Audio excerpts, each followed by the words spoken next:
नमस्ते दोस्तों। टीएमसी कतार बुक क्लब में आप सभी का स्वागत है। हम माइंड पावर अपने अनंत मन को जानो सेत विज्ञान बाय श्री वीवी रमना जी इस बुक का अध्ययन कर रहे हैं। अब हम आत्मा के भाग में आगे बढ़ते हैं।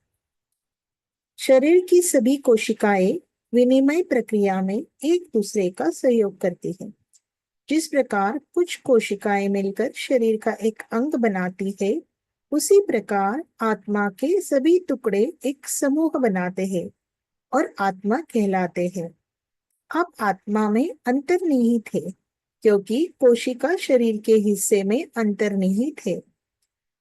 आपकी शब्दावली में शरीर को भौतिक कहा जाता है। आत्मा का संबंध मन से है। विभिन्न आत्माओं के समूह को पूर्णात्मा कहा जाता है। आपके जीवन में आपके द्वारा सामना किया जाने वाला प्रत्येक अनुभव आपके आंतरिक संसार में दर्ज होता है। सारा ब्रह्मांड आपके भीतर की दुनिया में समाया हुआ है। आपकी आंतरिक दुनिया अद्भुत है। संपूर्ण बाह्य भौतिक जगत भी आंतरिक जगत है का केवल एक छोटा सा पहलू। अगर आपकी आंतरिक दुनिया एक सागर है, तो बाहरी दुनिया केवल एक लहर है। तुम्हारा बाहरी संसार भीतर के जगत का ही विस्तार है, न तो आपके रीजनिंग माइंड और न ही आपकी इंटेलिजेंस ने स्पिरिट बॉडी बनाई। जीवित शरीरों का निर्माण आंतरिक दुनिया के कारण होता है। पृथ्वी पर सभी जीवित प्राणी आपकी आंतरिक दुनिया के माध्यम से चेतना के विकास में एक दूसरे का साथ सहयोग कर रहे हैं। आपके शरीर की एक कोशिका अपनी कोड भाषा में पृथ्वी के विकास के ज्ञान का प्रतीक है। आपके शरीर की हर कोशिका ने आपके पूर्वजों के सभी ज्ञान को सुरक्षित रखा है। पृथ्वी पर सभी जीवित प्राणियों के विकास का सारा ज्ञान आपके शरीर की कोशिकाओं में निहित है। प्रत्येक आत्मा चेतना के विस्तार के लिए, ज्ञान प्राप्ति के लिए, आध्यात्मिक प्रगति के लिए जन्म ले रही है। जन्मों का यह सिलसिला अनंत काल तक चलता रहता है। प्रत्येक जन्म में आत्मा अपनी चेतना, ज्ञान और आध्यात्मिकता का विस्तार करती है। हर जन्म में बहुत कुछ सीखने को मिलता है।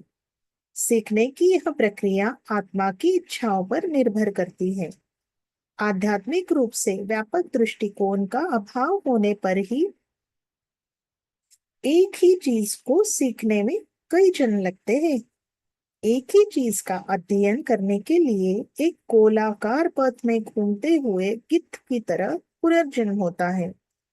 जब आत्मा अपनी शाश्वत देखभाल की स्थिति को खो देती है, तो वह एक समधरातल या दुनिया में जिस चीज के लिए पैदा हुई थी उसे अधूरा छोड़कर पुनर्जन्म लेती है। उदाहरण के लिए मान लीजिए कि आप किसी व्यक्ति से अत्यधिक घृणा करते हैं। वह घृणा आपसे क्यों पैदा हुई है, इसका कारण और प्रभाव संबंध तब तक पैदा होना चाहिए जब तक यह पूरी तरह से ज्ञात न हो जाए। घृणा के स्थूल और सूक्ष्म पहलुओं का तब तक पुनर्जन्म होना चाहिए जब तक कि घृणा की सभी गतिशीलता पूरी तरह से समझ में न आ जाए।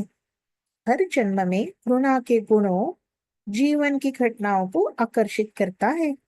जब तक आप नफरत में विश्वास करते हैं, तब तक आपको ऐसे ही जीवन के अनुभवों का सामना करना पड़ेगा। ऐसे जीवन के अनुभव बाद के जीवन में जारी रहते हैं। जिस क्षण आप घृणा की अवधारणा से पूरी तरह वाकिफ हो जाएंगे, आप घृणा की बेड़ियों से मुक्त हो जाएंगे। उन बंधनों से मुक्त होने तक पृथ्वी और पृथ्वी को आवृत्ति के समांतर दुनिया में जन्म लेना पड़ता है। जन्म और दूसरे जन्म के बीच एक अंतराल होता है। उस अंतराल के दौरान भी चेतना का विस्तार और आध्यात्मिक ज्ञान की प्राप्ति होती है। यदि आपने उस अंतराल के दौरान नफरत की अवधारणाओं को अच्छी तरह से सीख लिया है, तो नफरत फिर से करें। सीखने के लिए जन्म लेने की जरूरत नहीं है। ऐसा इसलिए है क्योंकि आत्मा हर पल अपनी गतिशीलता और आध्यात्मिक ज्ञान का विस्तार करती है। आत्मा के लिए घृणा की अवधारणा को एक पल में पूरी तरह से समझने के कई अवसर है। आत्मा को हमेशा शाश्वत सतर्कता की स्थिति में रहना चाहिए और उन अवसरों का लाभ उठाना चाहिए। ऐसा कोई नियम नहीं है कि जिस व्यक्ति से आप घृणा करते हैं उसके बाद के जन्मों में भी आपसे ईर्ष्या हो सकती है। ऐसा कोई नियम नहीं है कि जो जीवन अनुभव अब घृणा का सामना कर रहा है वह बाद के जन्मों में समान प्रकृति का हो। आप ऐसे लोगों का निर्माण करते हैं जो बाद में आपको नफरत की अवधारणा जीवन के अनुभव सिखाने के लिए पैदा होंगे। वह आपके इरादों के अनुसार बनाए गए हैं। आज इस जीवन में आपके पास जो ऊर्जा क्षमताएं हैं, आपके कौशल, आपकी चेतना का विकास, आपका सारा ज्ञान पिछले जन्मों में आपने जो कुछ हासिल किया है उसका ही विस्तार है। आपकी शब्दावली में पिछले जन्म में जब आप दूसरी कक्षा का पाठ सीखेंगे तो आप तीसरी कक्षा के पाठ तथा इन जन्मों में उच्च वर्गों के पाठ सीखेंगे। पिछले जन्मों में कुछ आध्यात्मिक ज्ञान प्राप्त किया है। यह उस ज्ञान को जन्मों में जारी रखने से और के उच्च ज्ञान की प्राप्ति होती है। इस अध्याय में मैंने उल्लेख किया है कि आत्मा का जन्म क्रम एक दिशा में चलता रहता है। मल्टी डायमेंशनल सोल के अध्याय में मैं समझाऊंगा कि कैसे आत्मा एक साथ कई शरीर धारण करती है और दुनिया में कई आयामी सिर या गतिशील विकास होता है। बहुआयामी आत्मा की कोई समय दूरी की सीमा नहीं है। बहुआयामी आत्मा के लिए समय भी बहुआयामी है। त्रिआयामी भूभौतिकीय क्षेत्र में घृणा की अवधारणा के बारे में पूरी तरह से सीखने के बाद इसके लिए फिर से जन्म लेने की कोई आवश्यकता नहीं है। साथ ही आयामी तरंगों की सांसारिक भौतिक दुनिया में आत्मा एक और उच्च दुनिया को चुनती है और भौतिक घटनाओं और उससे संबंधित ज्ञान को उस स्तर से नीचे गिरने वाली चेतना के विकास में स्वीकार करने के बाद वहां जन्मों की श्रृंखला जारी रहती है। किसी विश्व का ज्ञान और आध्यात्मिक विज्ञान प्राप्त करने के लिए आत्मा को समानांतर दुनिया में जन्म लेकर उस दुनिया के लिए पर्याप्त आवृत्ति स्तर पर अपने गतिशील विकास को बढ़ाना होगा। जन्म पूरा होने के बाद फिर से पीछे मुड़कर देखने की जरूरत नहीं है। पिछले जन्म के अनुभव, ज्ञान और गतिशील विकास आपके अवचेतन मन में दर्ज होते हैं।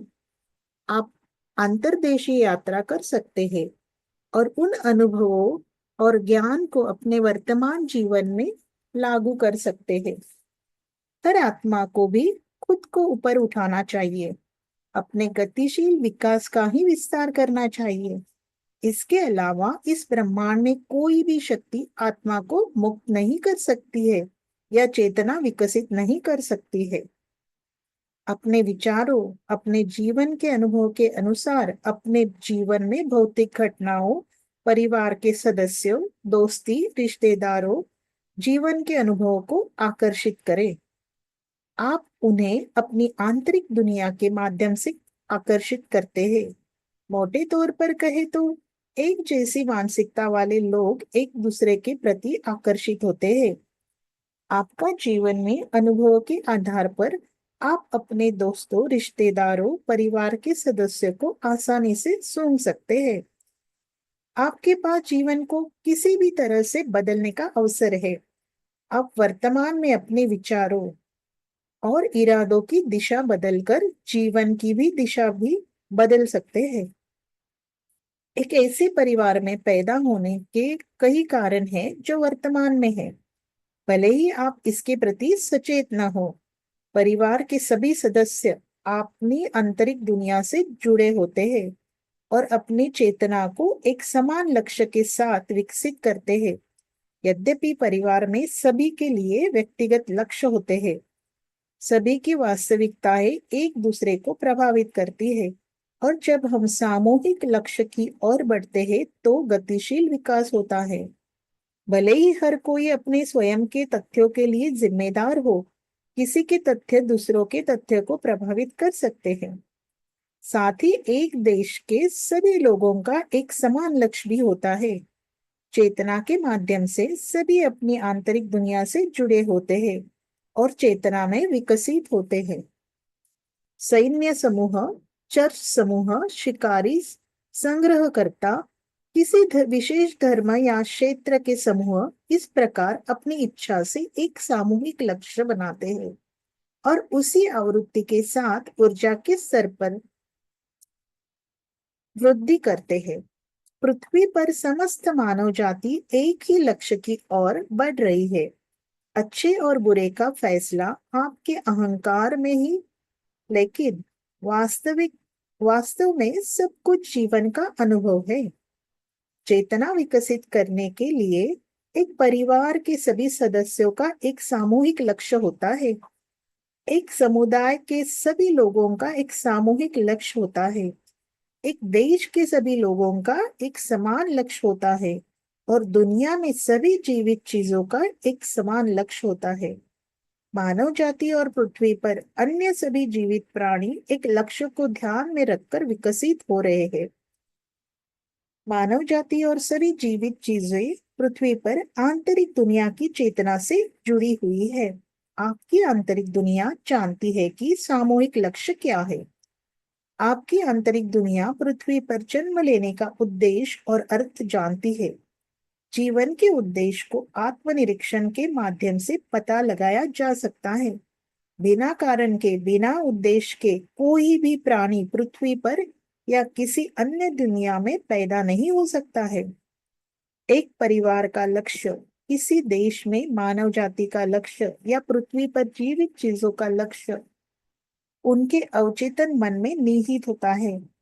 क्या इसे पूरा किया जाएगा या नहीं, उनके प्रयास पर आधारित है। बिना प्रयास और अभ्यास के कुछ भी हासिल नहीं किया जा सकता। पिछले जन्मों से सीखने के लिए कोई नियम नहीं है। पिछले जन्मों के संस्कारों से सबक सीखने का भी कोई प्रावधान नहीं है। वर्तमान में गतिशील विकास की अपार संभावनाएं हैं। सबसे पहले आपको खुद को एक बहुआयामी आत्मा के रूप में याद करना होगा। चेतना आत्मा के जन्मों की एक श्रृंखला के माध्यम से विकसित होती है। जन्मों की श्रृंखला के द्वारा आत्मा अपने बहुआयामी अस्तित्व के द्वारा अनेक दिशाओं में विकसित होती है। एक दुनिया में जन्मों की श्रृंखला को पूरा करने और दूसरी उच्च दुनिया की यात्रा करने और वहां जन्म लेने के लिए वर्तमान दुनिया की आवृत्ति और ऊर्जा स्तर से सीखने के लिए सभी पाठों को पूरा करना होगा। व्यक्ति का जन्म दूसरे उच्चतर लोगों में तभी होता है जब वह उस संसार के आध्यात्मिक ज्ञान को पूरी तरह से सीख चुका होता है।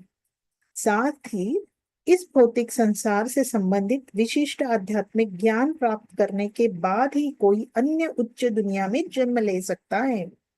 पृथ्वी आवृत्ति स्तर पर समानांतर लोकों में जन्मों की श्रृंखला को जारी रखते हुए पूर्ण आध्यात्मिक ज्ञान प्राप्त करने के बाद आप इस दुनिया से मुक्त हो जाएंगे।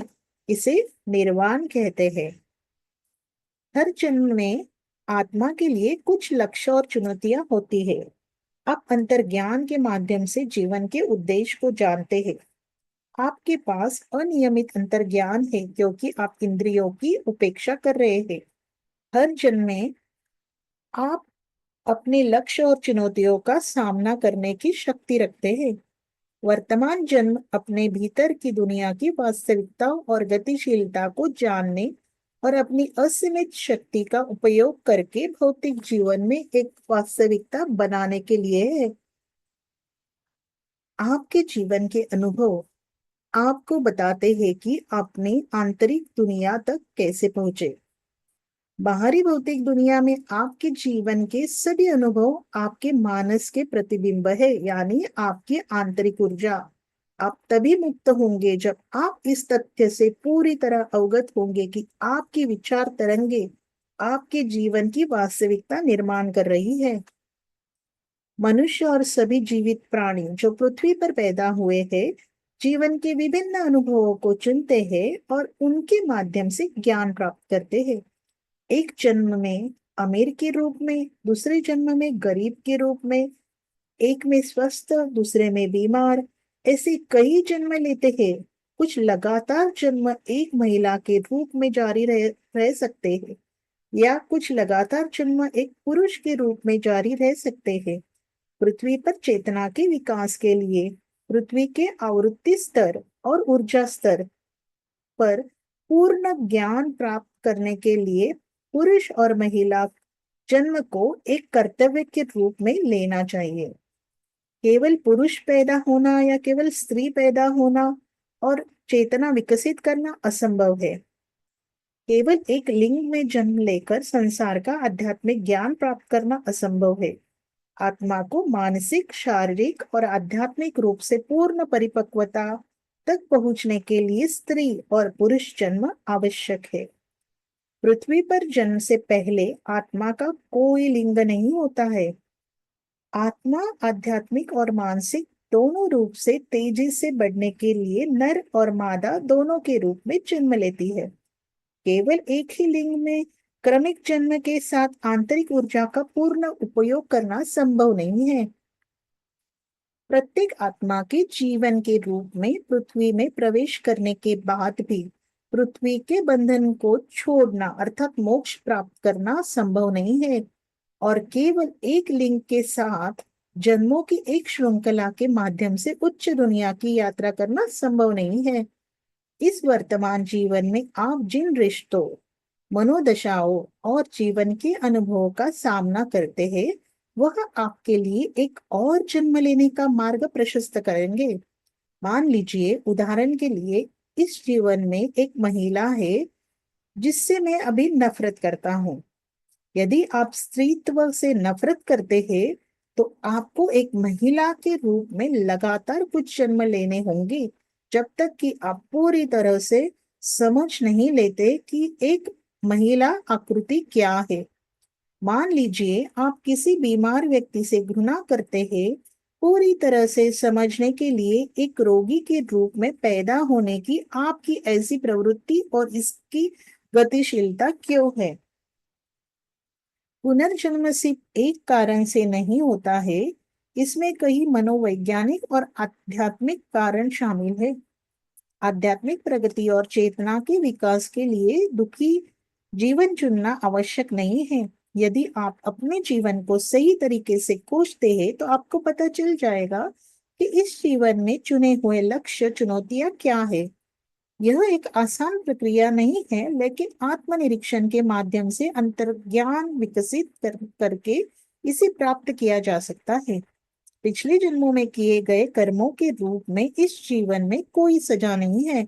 जब कोई पिछले जन्म में स्वस्थ होता है, जब आत्मा की ऊर्जा क्षमताओं का सावधानी से उपयोग नहीं किया जा सकता है, तो यह पता लगाने के लिए कि ऐसा क्यों हुआ, इस वर्तमान जीवन में कोई बीमारी होना चुन सकता है। इसके अलावा पिछले जन्म में कर्म कांडों के परिणाम स्वरूप इस जीवन में कोई सजा नहीं है। ऐसे कई अन्य कारक हैं जो जीवन में बाद में बीमारी में योगदान दे सकते हैं। मनुष्य में आध्यात्मिक ज्ञान की कमी और मानसिक आलस्य घातक और पुराने रोगों को जन्म देता है। यदि आप उचित गतिशीलता जानते हैं, तो कोई भी बीमारी कुछ ही सेकंड में ठीक हो सकती है। जानवरों को मारना आपके मानस को गंभीर रूप से प्रभावित कर सकता है और इस तरह आपके शरीर की स्वास्थ्य प्रणाली को बाधित कर सकता है। यह हिंसा भी मानव जाति में रोग संचरण का एक प्रमुख कारण है। जो लोग एक जन्म में पति पत्नी के रूप में जन्म लेते हैं, वह बाद में कुछ जन्मों में पति पत्नी के रूप में बने रह सकते हैं। आत्मा जो पिछले जन्म में पत्नी थी, इस जन्म में पति है, और आत्मा जो पति थी, इस जीवन में पत्नी है। पति और पत्नी निश्चित जीवन के लिए डिजाइन द्वारा पैदा होते हैं। कई जन्मों में जन्म के डिजाइन में जीवन साथी का होना शामिल नहीं होता है। इस प्रकार परिवार के सदस्य, संगठन के सदस्य या क्षेत्र के लोग कुछ जन्मों के लिए एक साथ पैदा होते हैं। यह बंधन कुछ जन्मों के लिए होते हैं। एक पत्नी के लिए यह संभव नहीं है कि वह सभी जन्मों में एक ही पति या एक परिवार के सदस्य या एक ही समुदाय में स्थायी बंधन बनाए रखे। हर आत्मा के पास दुनिया के लिए एक बंधन चुनने के संभावित अवसर होते हैं। कोई भी आत्मा उन आत्माओं के साथ अपने बंधन को स्थायी रूप से बनाए रखने के लिए पैदा नहीं होती है, जिन्हें वह जानती है। यह केवल सीमित जीवन काल के लिए बंधन बनाए रखती है और फिर विश्व चेतना के स्तर पर पूरी तरह से आध्यात्मिक रूप से विकसित होने के लिए एक नया संयोजन चुनती है। पिछले जन्म में दुश्मन वर्तमान जीवन में आपके बेटे या बेटी के रूप में पैदा हो सकते हैं और आप दोनों प्यार, रचनात्मकता, जीवन मूल्यों और आध्यात्मिकता के बारे में एक साथ सीख सकते हैं। आपकी भावनाएं आपके बंधन बनाती है। यदि किसी व्यक्ति की गतिशीलता इस जीवन में किसी व्यक्ति के भावनात्मक रूप से जुड़ी रहती है और वह मर जाता है, तो जन्म के समय उसी व्यक्ति के साथ संबंध जारी रखने और उस भावना की गतिशीलता को जानने का प्रयास किया जाता है। किसी भावना की गतिशीलता को पूरी तरह से समझने में कुछ जन्म भी लग सकते हैं। आत्मा के लिए जैसे जैसे आध्यात्मिक ज्ञान बढ़ता है, भावनात्मक रूप से विकसित बंधनों की सभी जंजीरों को तोड़ा जा सकता है। आध्यात्मिक ज्ञान आत्मज्ञान के माध्यम से व्यक्त किया जाता है। जब एक भावना से संबंधित सभी गति की सीख ली जाती है, तब आप उस भावना के लिए पैदा होना बंद कर देते हैं। संसार से जन्म संस्कारों की जंजीर को मिटाने के लिए प्रत्येक आत्मा को बहुत ज्ञान प्राप्त करना पड़ता है। आत्मा द्वारा अन्य जीवों को आध्यात्मिक और आत्मज्ञान प्रदान करने और उन्हें आत्म जागरूक बनाने के बाद ही पृथ्वी दुनिया से मुक्त किया जा सकता है और जन्मों की श्रृंखला को समाप्त किया जा सकता है। धन्यवाद मास्टर्स। आज के दिन इतना ही। कल फिर मिलेंगे आत्मा के अगले भाग में।